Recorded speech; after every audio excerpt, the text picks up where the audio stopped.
So here are two problems that you can try out. You can go ahead and pause the video and then check your work with me.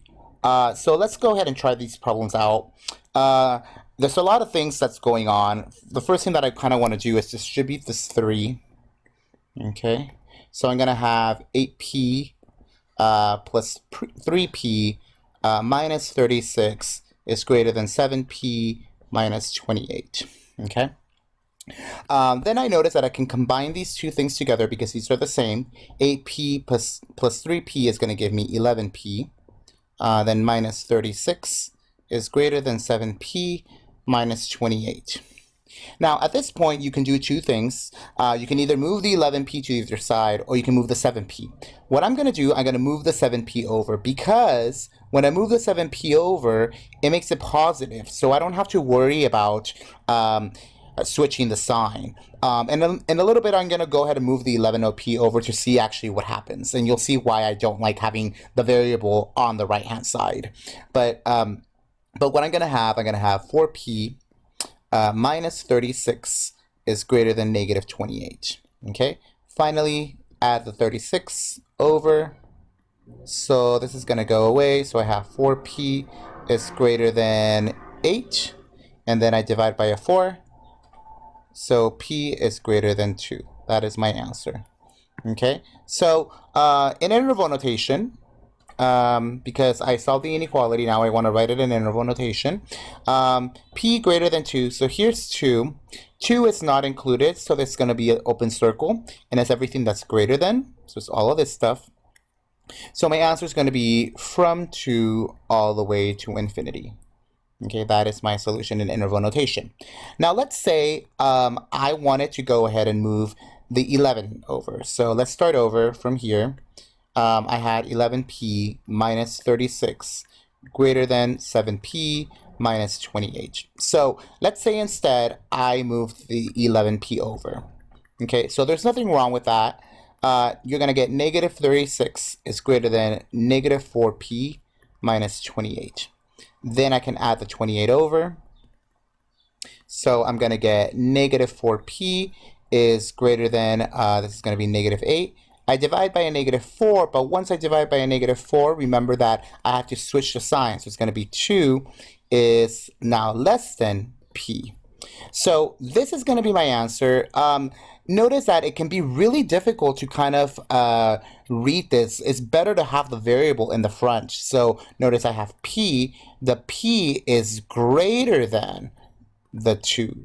Okay, so sometimes this can be a little bit confusing. So notice we still get exactly the same answer as the original. It's just that now the variable is on the other side. And it can sometimes be confusing. So there's going to be times where there's just no doubt about it. The p is just going to have to be, some of the variables might have to be on the right-hand side, but for the most part, try to have it on the left. Okay, so now this is the last problem. Let's go ahead and solve this. So I'm going to move this minus 2 over. Notice that there's a negative here, so this negative is going to carry on.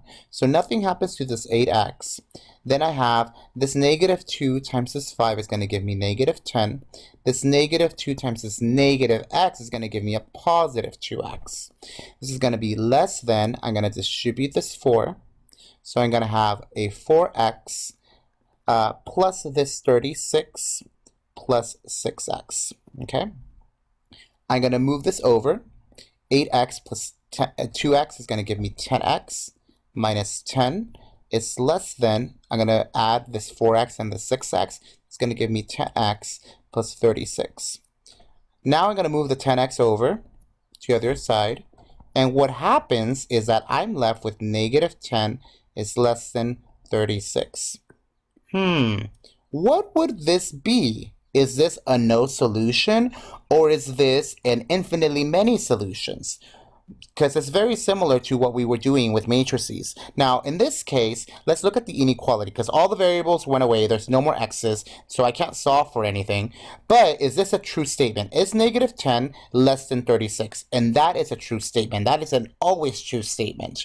So my answer is actually all real numbers. Every single number. The way that we say that if this is a true statement, if it's an identity, it's going to go from negative infinity to positive infinity. So the answer will be negative infinity all the way to positive infinity. Remember, infinity doesn't have any brackets, it's always with parentheses. Okay, so this is an example of an infinitely many solutions. Now let's say we had something different. Let's say we had this other thing. Let's say we had negative 10 is greater than 36. Well, this is never true. Never is this true. Okay, because negative 10 is never going to be greater than 36. So in this case, we call this an empty set. Nothing is shaded. So you can either write no solution, you can write empty, or you can write this 0 with a slash in the middle, which means the empty set. Okay, that's basically some of the problems that you might encounter. So you might have one where there's many different solutions. So you'll have negative infinity to positive infinity, or a statement where it's a contradiction where you have no solution.